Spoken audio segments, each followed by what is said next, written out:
En esta ocasión vamos a abordar el tema de soporte vital básico. La reanimación cardiopulmonar, o también conocida por sus siglas abreviadas como RCP, consiste en la administración de ciclos compuestos por compresiones torácicas y ventilaciones para recuperar el estado circulatorio del paciente. Este se divide como en básico y avanzado. Con respecto al básico, es aquel que se administra con el material básico existente y se puede administrar tanto por personal de salud como personas con adiestramiento básico. La importancia del conocimiento del RCP radica en que el 47% de los eventos de paro cardiopulmonar ocurren dentro de un área hospitalaria, por lo que el resto de los eventos ocurren en vías públicas o domicilios. Además, la sobrevida de aquellos pacientes que presentan un evento se disminuye por cada minuto que pasa sin la administración de este hasta un 7 a 10%. La American Heart Association desarrolló un algoritmo llamado cadena de supervivencia, el cual ejemplifica los elementos necesarios para la asistencia en la atención de eventos de parada cardiorrespiratoria. La prevención y preparación involucra los procesos de capacitación de la población para el reconocimiento y metodología en los eventos de paro cardiopulmonar. La activación de los sistemas de emergencia consiste en la notificación a los sistemas de respuesta rápida de atención de emergencias, pudiendo activarse estos por el mismo reanimador o con la designación de otro sujeto para esta función. Inmediatamente después se debe iniciar la reanimación cardiopulmonar, con las medidas para su alta calidad, verificando la calidad de las compresiones y ventilaciones. Además, en caso de contar con un desfibrilador, la administración de una descarga de forma temprana. El siguiente paso involucra las intervenciones de reanimadores capacitados, los cuales puedan administrar un soporte avanzado, los cuales incluyen manejo avanzado de la vía aérea y el uso de fármacos. En caso de contar con manejo exitoso, se debe iniciar con los cuidados post-paro y posteriormente la recuperación del paciente, tomando en cuenta el apoyo a corto y largo plazo. Al momento de iniciar el RCP, se debe de tener en cuenta que la secuencia que se debe de seguir en orden de prioridad CAB, refiriéndose a la circulación, vía aérea y ventilación, dando así prioridad a las compresiones torácicas para disminuir su tiempo de aplicación. Al momento de iniciar el RCP, lo primero que se debe hacer es verificar que el área en el que se encuentre el paciente sea segura y posteriormente se debe de explorar el estado de conciencia del paciente y mientras ésta se realiza, se debe de valorar la respiración y la presencia de pulso a nivel carotídeo en un lapso de 5 a 10 segundos. Para el manejo del apoyo circulatorio es con la administración de compresiones de alta calidad. Para que éstas sean de alta calidad se recomienda que se administren con una relación de 30 compresiones con 2 ventilaciones entre cada ciclo y que éstas cuenten con una frecuencia en cada ciclo de 100 a 120 compresiones por minuto, simulando así la frecuencia cardíaca y mejorando la perfusión cerebral. Además de eso, las compresiones deben de tener una profundidad promedio entre 5 a 6 centímetros y con una relajación torácica completa entre cada compresión.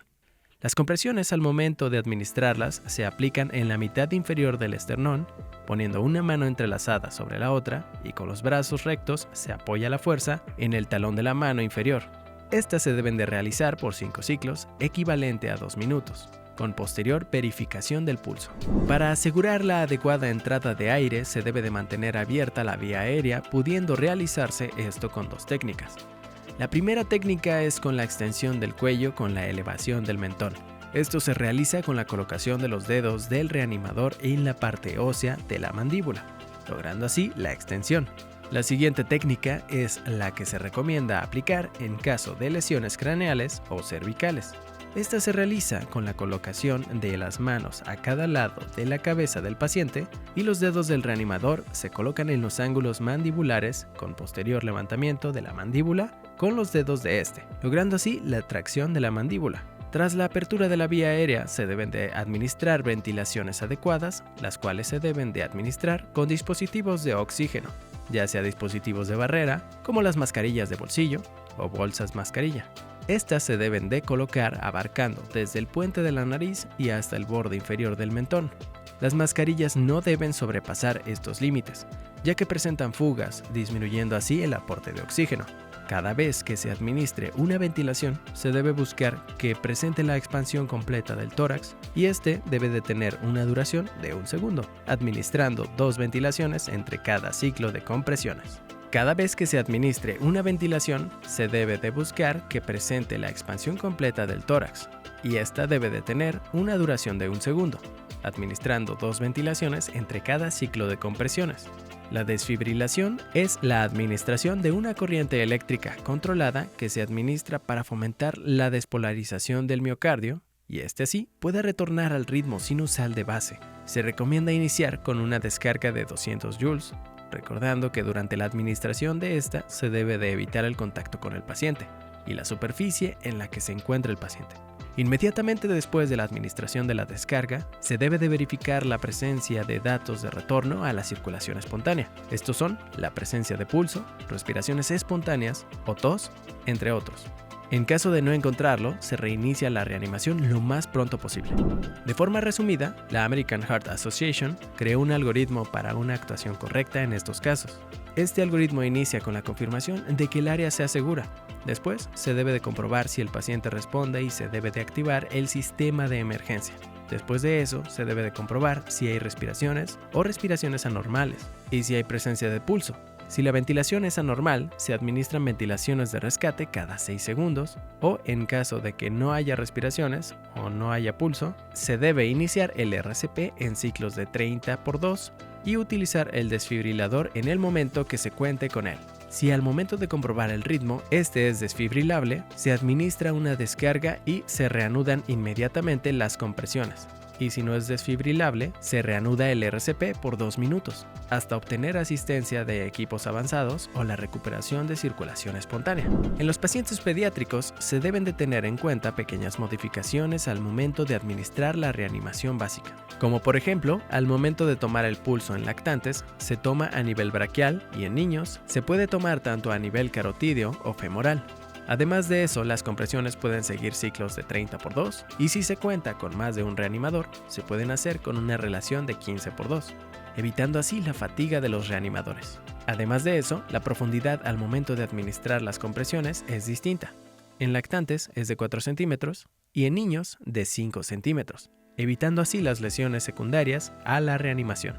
Al igual, la técnica de compresión depende de la edad del paciente. En niños grandes las compresiones se administran de igual forma que en adultos. En niños pequeños se administra con una sola mano y en pacientes lactantes se puede administrar con 2 dedos sobre la mitad inferior del esternón o rodeando con las manos el tórax y realizando las compresiones con ambos pulgares. De misma forma que en adultos, la American Heart Association generó un algoritmo para la atención de pacientes pediátricos. De igual forma, se necesita la confirmación de la seguridad del área antes de iniciar la atención del paciente.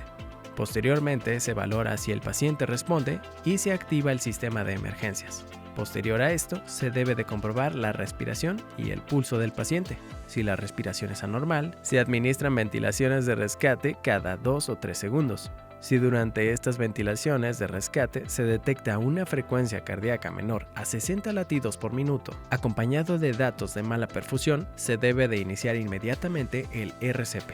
Al igual que se debe de iniciar si no hay presencia de respiraciones o no hay pulso.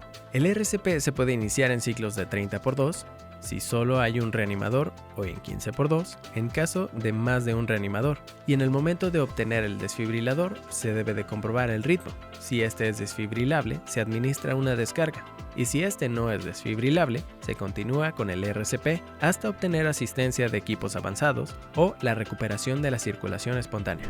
Existen casos especiales en los que se hacen ligeras modificaciones al momento de administrar el RCP. Tal es el caso de pacientes embarazadas con gestas mayores a 20 semanas de gestación.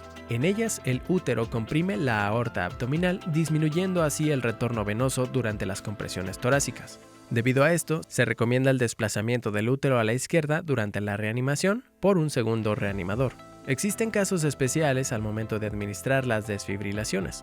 Uno de ellos es en pacientes con abundante vello torácico, en los que de forma inicial se coloca un primer par de parches en las zonas deseadas, y con ellos se depila esa área y posteriormente se colocan otro par de parches con los cuales se administran las descargas. En aquellos que presenten humedad torácica, se procede a secar rápidamente y posteriormente se colocan los parches, y en aquellos en los que se identifiquen o se tenga el conocimiento de contar con dispositivos implantados, se debe de colocar los parches en otra localización a la de este dispositivo. Otro tema el cual abarca la reanimación básica es en el caso de obstrucción por un cuerpo extraño en la vía aérea. Esta se puede clasificar en leve y se presenta con presencia de accesos de tos forzada y puede cursar con sibilancias entre los accesos, o se puede presentar como una obstrucción grave, la cual puede cursar con la sujeción del cuello, el cual es considerado como un signo universal de ahogamiento. Además puede cursar con incapacidad para hablar o llorar, tos débil, ausencia de ruidos ventilatorios o presencia de cianosis. En el manejo de la obstrucción de la vía aérea, se tiene que determinar el estado de conciencia del paciente. En aquellos pacientes adultos, los cuales se encuentren conscientes con signos de ahogamiento, se procede a realizar compresiones abdominales, o también conocidas como la maniobra de Heimlich, y se realiza rodeando por la espalda al paciente a nivel de la cintura, colocando las manos encima del ombligo. Una de las manos se coloca en puño y con el dedo pulgar de esta se presiona el abdomen, y con la otra se sostiene el puño y se realiza una compresión rápida en dirección ascendente, repitiendo esta hasta el retiro del objeto o hasta que el paciente entre en estado de inconsciencia. En aquellos pacientes inconscientes se procede a iniciar las maniobras de RCP, y entre cada ciclo de compresiones se debe de valorar la cavidad oral en busca del objeto y, de ser posible, su extracción manual. En el caso del manejo de la obstrucción de la vía aérea en pacientes pediátricos, de igual manera depende de la edad del paciente. Las maniobras de compresión abdominal se pueden hacer por igual en niños, sin embargo, en lactantes se modifica.